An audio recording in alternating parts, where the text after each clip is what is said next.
What if I told you you could earn a multiple six-figure income as a real estate agent without working nights, without working weekends, and the best part, without spending any money to acquire new clients? Well, this is Alec Cantor, and in this video, he's gonna share exactly how he's done just that. He's gonna break down how he gets leads, how he turns those leads into high-quality listing appointments, and how he's able to actually win the listing. So to do this for your own business, I asked him exactly what he would do if he started over from scratch, and here's what he said.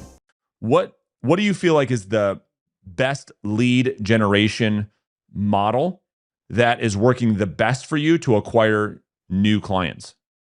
Yeah, it's a great question. So for me, my business is, predominantly expired and withdrawns. Some other markets call them canceled. Here, withdrawn is there's no conditional or unconditional. It's all fair game. So a large majority is people who fired their previous agent. Got it. Um, mhm. So let me ask you this. So those are the lead sources. What is your way of contacting them? And so what I mean by that is, are you sending them letters in the mail? Are you marketing to them on Facebook or Instagram? Are you knocking on their doors? Are you calling them? What's the business model that you found the most success with? Yeah, so it all comes from the basis of making phone calls and prospecting.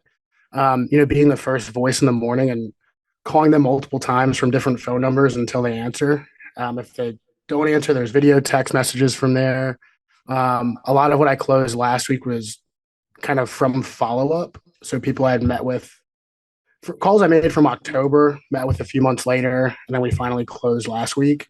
So being the first voice, following up is really how I'm doing it. Mailbox power, thank you cards, things like that to get into the house. Yeah, and we'll break all that down. I guess what I'm getting at is, you see agents get really, really distracted with all the shiny objects. You've been doing this for how long have you been a realtor?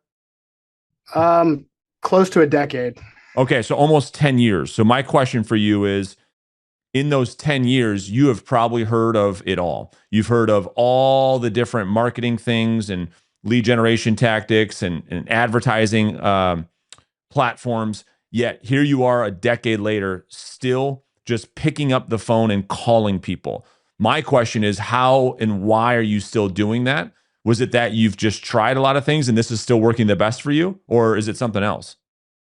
That's a good question. Like the first half of my career, I guess, I thought like just posting on Facebook here and there, maybe meeting people out in the world was a good process, but it's not really controllable. I came across the Listing Agent Academy maybe 3 years ago. And how you broke everything down, being able to have a predictable business is really what kind of transformed my mindset into making calls, going after people, kind of hunting and chasing the business down rather than, kicking your feet back and just kind of hoping the business comes. Yeah. So it's a lot more predictable. I can look at my stats every day. If I get, 15 no's, I know I'm a couple away from a yes. Yeah. I like that. So you've made the decision that proactive outbound lead generation has proven to get you better results than any passive approach to lead generation. And so, of the income that you're earning right now, how much of it comes via the way of outbound lead generation versus something else in your business? Maybe friends, family, sphere of influence, and other lead generation pillars that you have. I would say it's close to 100%. Even because let's say if I close a deal, typically it's been from a cold call. If I post it on Facebook, maybe someone reaches out to me, but they wouldn't have if I didn't close that cold call deal and they saw it on Facebook. Got it. So it all kind of generates 100% from the first phone call for me. So if someone were to tell you to your face, cold calling's dead, that doesn't work, how would you respond to them? I would tell them they're right, and I would make phone calls so they don't steal my business. That's probably the best answer I've ever heard ever. Your bank account is proof that it works. And it's just so funny that people that want to keep arguing that don't have any other proof that anything else is working. So it's just interesting. Anyway, can you share with us just like your production from 2024 and how many homes you sold and what was your total GCI? Yeah. total home sold, I don't know the number off the top of my head. Total GCI was a little over 200, 6.5 million sold.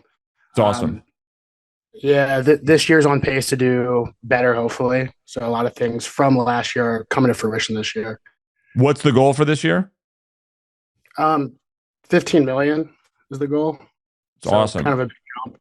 That's great. And so 15 million, that brings you to what would that be in GCI? A little under 500, I believe. Got it. Yeah, huge jump. I love it. That's great. That makes sense. All right, so let's get back to lead sources. So you're cold calling, you're making calls to ideal prospects, and in your market, you're mainly focused on what we call bottom of funnel opportunities right now, which is expireds and withdrawn listings. Is that right? That's right. Yep. Yeah. And so what's interesting about those lead sources is that they're the quickest to cash flow. They're really, really hard to convert, but they work quickly to get you money. And so let's talk about the conversion process that's helped you convert these. We call these like the red bloody waters because there's so much competition, right? So how much of this prospecting are you doing? Like how many people are you calling? How many people are you talking to on a day-to-day basis? So my business plan calls for 20 a day. I'm not perfect by any means, but I mean, the goal is that like if I don't hit 10, then I'm doing something wrong, you know. Yeah. But the business plan calls for 20, but I won't let myself go home if I don't talk to 10. Got it. And where are you finding the data to call? Like where are you getting that from? So I use My Plus Leads, Okay. and then that goes into a triple line dialer on Mojo Dialer. Now I'm really granular with it because I know there is so much competition. So cycling through to make sure I'm not calling any owner agents. I'm not calling any new construction builds because I don't want to talk to them. You know, I'm looking if there's really, really low equity, you know, and I'm really targeting the people that I want to talk to. And I'm deleting house phones. And I'm only calling the mobile phone numbers.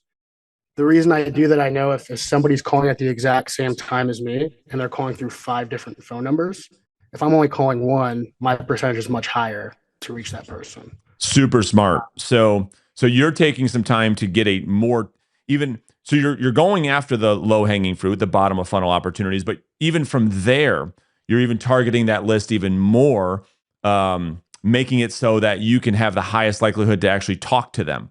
Because what is your contact rate out of curiosity? My contact rate is 14%, and it's Okay. pretty much like all expireds and withdrawns. That's incredible. I hope the audience heard 14%. That is higher than most people when they're just doing circle prospecting. And what are your contacts per hour? 10. Unbelievable. That's super good. And it's because of that little system that you just walked us through. Anything else you're doing to help get so many people on the phone? Yeah. So, I mean, let's pretend, I don't know, let's pretend there's 10 withdrawals or expireds in a day.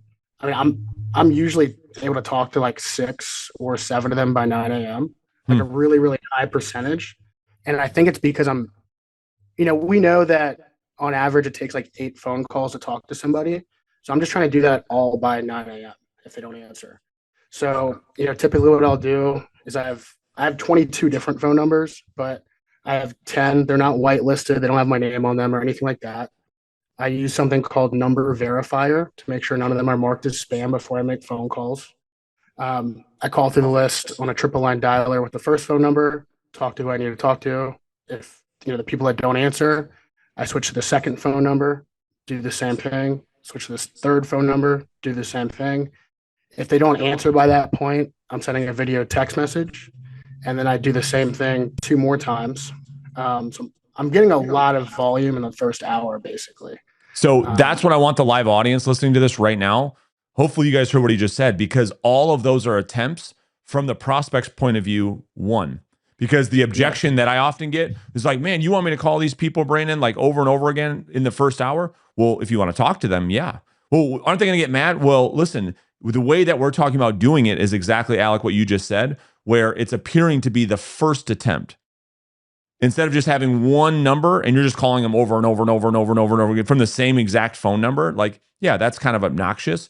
But you're attempting the same person 5 or 6 times from 5 or 6 different numbers, and a video text message if none of those work. And even the video text message comes across as your very first attempt from the prospect's perspective. Is that fair? Yeah, exactly. I'll do that for my just the cell phone, right? So not like a random phone number.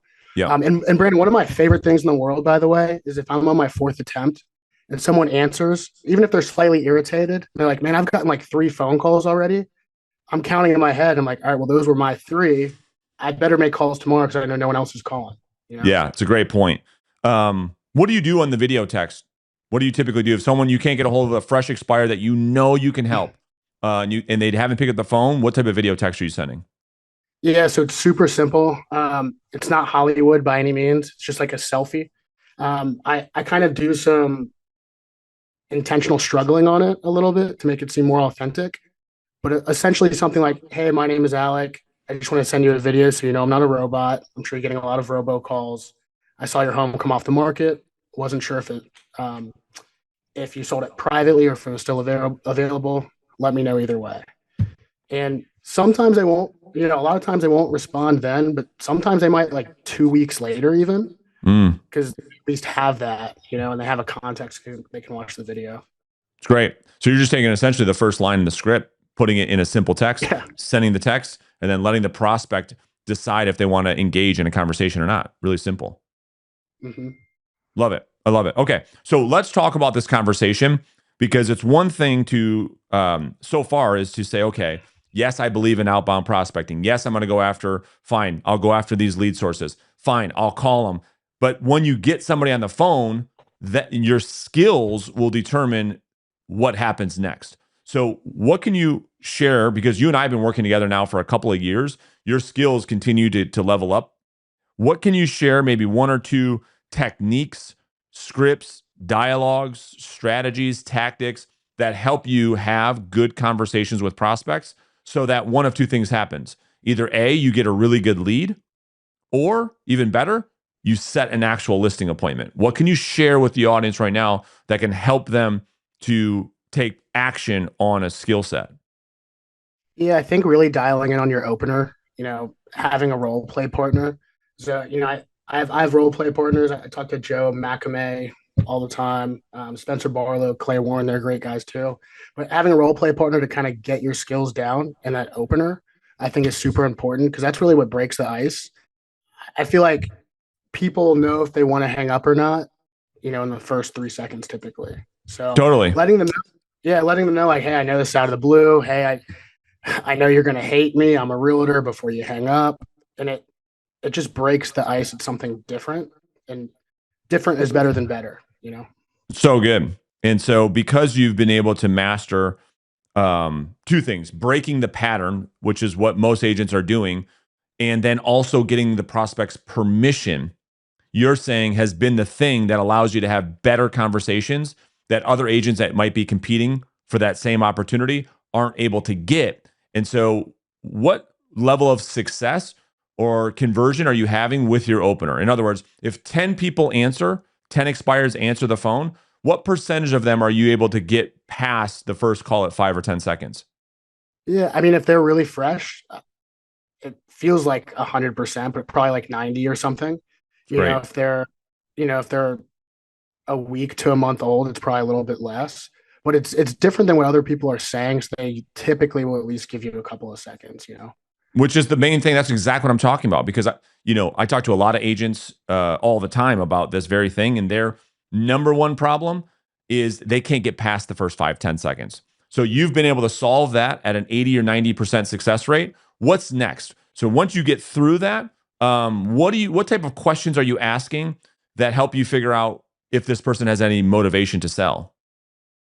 Just asking them what kind of happened. So, "Hey, I saw the home come off the market. Um, I'm sure you've gotten a bunch of phone calls already. Saw the home come off the market. I just wasn't sure if you ended up selling it privately or if you rented it out or something else." And So the they A, B, typically tell you, no, I took it off the market, or they'd say something, didn't sell, or whatever the case may be. And from there, you're trying to figure out, I would imagine, okay, does this person still want to sell? How do you get that desire from them? honestly, just kind of following the script Yeah. and dialing it in. sometimes it's not what you say, it's how you say it. So I Sure. guess I'm more genuinely curious. I'm really trying to disqualify because I mean, Brandon, here's the thing too. I don't want to like waste. I don't want to push someone into an appointment that's going to cancel, or when I get there, they're going to waste my time. So I ask questions like, "Is it an option to rent it out?" Or "It's a really really nice home. I mean, why even sell it?" You know, asking kind of also trying to put a barrier between me and their previous agent. Mm, sure. And I don't want to step on any toes. Your previous agent, were they a best friend, an uncle, a cousin? Okay, what do you feel like they could have done differently? So really just following the script, I mean, to a T, but I think maybe using certain like voice inflections, while I'm saying it and really coming off as curious and not like a robot, I think helps. No, that's so helpful, right? Because it's like you're exactly right. So the script will help give you some language to what you're talking about, gently push the prospect away. And we're seeing if the prospects will actually push back, right? That's what we're looking for when you're talking about disqualifying. And it's one thing to read the script to the prospect, and it's a whole other Right. thing to deliver it in a way that is much more from a curiosity tone, where it's not offensive. Because a lot of people, when they're prospecting on a phone call, they just rub prospects the wrong way and they elicit the opposite response. And so you've done a really good job with that tonality and that delivery and voice inflection, to your point, where prospects genuinely want to have a conversation with you. Now, when it comes to the last part of the call, where the rubber meets the road, where you can either get an appointment or generate a lead, take them from initial phone call to a next step, like what's working for you right now? Like what's working for you to get them from first call to either meet with you, or from first call to a really good lead that you put in the pipeline? Sure. Well, making the recommendation. So, hey, Brandon, can I make a recommendation? Sure. Sure. Well, hey, I don't know if this makes sense or not. I mean, you don't know me and I don't know you, but I'd love to, stop by one day this week and take a look at the home. And, while I'm there, I can give you some genuine feedback. The feedback it sounded like your agent really didn't give you, whether it's good or bad, it'll at least be true. And then from there, I can walk you through a plan to actually get the home sold and get you off to Florida. And then at that point, Brand, I mean, you can decide if it makes sense or not. No pressure on my end. It's great. Because let's And face it, I mean, you're not going to do anything unless it makes sense anyway. Am I right? you're exactly right. And then you set the appointment. Well done, right? So you guys can hear his tonality, his delivery of the script. And because you're going after bottom of funnel business with expired to cancel withdrawn, a lot of them, a lot of people, a lot of agents that have that business model, most of their appointments are coming from the first call versus follow up. What's it been like for you? Is that the same for you? Or are you finding that you're getting better appointments by generating the lead first, following up in the pipeline and setting the appointment later, or going right after the appointment now? It's a really good question. I mean, I go after the now if I can, but I'll be honest. I mean, I think what's making a difference between where I see this year going versus the previous years is I'm okay with, it being 50-50, and going for the follow up.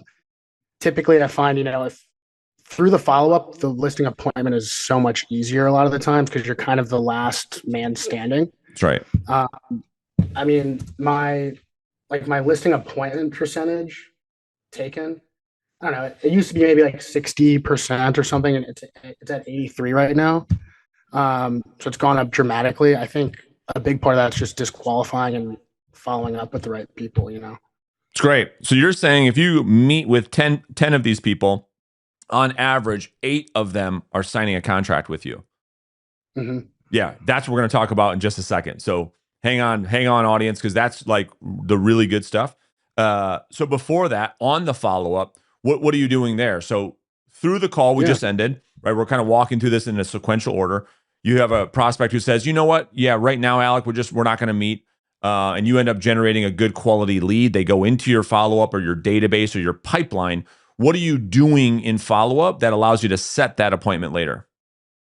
So I have a printed out like handwritten note card. Dom's talked about this. And I have lottery tickets right here or scratch offs or whatever, and I put those in there. I think that makes a really big impact. Every time I get off the phone with someone, I always send a video text message as well. The reason being is like if I just text them and say, "Hey, it was a great conversation I had with you. This is Alec." they don't remember my name at all. No. But if they're scrolling through their text messages, if they search real estate agent in their text messages or realty and they see my video pop up because I text them after and they watch it, they'll at least hear my voice. Mm. And that'll probably ring with them a little bit more. So I'll send a video text message, I'll send the handwritten note card, and then I do a mailbox power campaign. I'll do a phone call or a text message on Monday. And in a perfect world, I'm doing it on Friday, but I'm not perfect. Sure. Yeah. And then I set them constant contact is really good as far as the emails that you already have for us. And then MLS neighborhood search also. So So every day you're doing everything. I'm doing all of that. I'm running the play. Yeah. That's great. So you're doing it all. And you're saying that last year, like most agents, you were only getting business from this phone call. You weren't actually building any long-term sustainable pipeline because it was whatever you got from today's efforts, what you got, but you weren't compounding your prospecting efforts. We call it the accumulation effect. Whereas now you're monetizing conversations that you've had even last year that are turning into business this year. And that's what you're talking about through follow-up. Is that right? Yeah. A listing I took last week was from an initial phone call I made in October. So good. Yeah. And it's I think a lot of agents really mess that up. It's like they have this all or nothing mindset when they're making a phone call. It's like, I've got to get something now. And if I don't get something now, then I'm going to get nothing. And so there's this whole world of course you want that now, to your point. But if you don't get an appointment now, you still want to secure your future. And so that's where you want to generate a high quality lead, because a lot of those leads will convert into appointments. In fact, 25% of them turn into appointments down the road. All right, let's pivot to the actual appointment itself. So you have an 83% listing appointment met to listing appointment taken ratio, which is really, really high. What did you change? What have you changed? I mean, over the years, what are you finding that's working that allows you to win business at such a high percentage? Well, I think it all starts with one, the phone call, disqualifying, making sure I'm actually meeting with people who do want to sell their home. Can we talk about that? Because that's so true. Yeah. Because the other problem is, and I see this all the time with the agents that are newer to my world, and you see this too in our community, is that when I first start coaching an agent, they get, it's like kind of this progression, right? They first are like, man, I don't do that much prospecting. Then they fall in love with it. Then they get really good at setting appointments that never meet with them. Then they start to set appointments that actually they meet, that they don't win. And then finally, they're able to set a lot of appointments, go on a lot of appointments, and take a lot of listings, which is where you're at right now. And that's where you're at. Because you're there, you've learned how to disqualify appointments so that you are meeting with the right people. Talk to us about that conversation and what is it that you're saying? Yeah, well, I mean, really just pushing them away on the phone, like making sure they actually do want to sell. I mean, my contact to lead ratio has gone down significant. It's at 10%, which is where it should be. It used to be, I was just stuffing the pipeline. Yeah. And when I was stuffing the pipeline, I wasn't actually excited to make my follow-up calls. I know I've disqualified so much on the phone. The people I'm talking to do want to sell their home at some point. It's just a matter of with who. And hopefully if I hang in there, it's me if I'm there the longest. But yeah, heavy disqualifying and making sure I'm, meeting with someone that wants to sell, that really helps the conversion, and setting the tone at the beginning of the appointment too. They've known that I'm okay if I don't get the business in a way because I've pushed them away so much on the phone. That I think it sets the tone for the meeting. They actually see me as more of an advisor than a salesperson. Totally. So there's two things here. One, I think you're about to get into, like, do you call and confirm and then you do some even more disqualifying, or is this when you set the appointment? So someone says, yes, I want to meet with you. Maybe that's through follow-up. They say, yeah, let's meet on Thursday. Are you doing additional disqualifying after you set the appointment to make sure that the appointment is of quality? Or do you hang up that phone as fast as possible, go ring the bell and say, I got one? No, I don't do that. I do a lot of mine during the general conversation of the phone call. Sure. But I do ask questions like, to me, for some reason, I feel like if if they tell me what their mortgage payoff is over the phone or not, I know they're actually serious or not. Great For point. whatever reason, for whatever reason in my brain, like that makes me believe them a little bit more. Yep. Um, and you know, I asked them not by being weird, like, hey, what do you owe on the house or whatever, but I let them know, hey, during this appointment, you know, my goal is to help you know what you'll net in a best case, worst case, most likely scenario. I can't do that without the mortgage payoff. What is that? And only a And real seller, to your point, tells you. Only mhm. someone who's actually going to sell their house tells you how much they owe. And the other thing you said, which is you believe them. So for everybody listening to this now or at the replay, what you're talking about is you're the one now, 10 years later, interviewing prospects.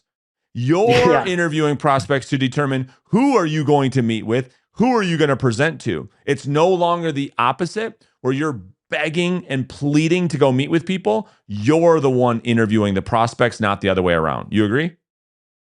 yeah, definitely. I'm a pretty skeptical guy, Exactly. Yeah. especially when I talk to these people.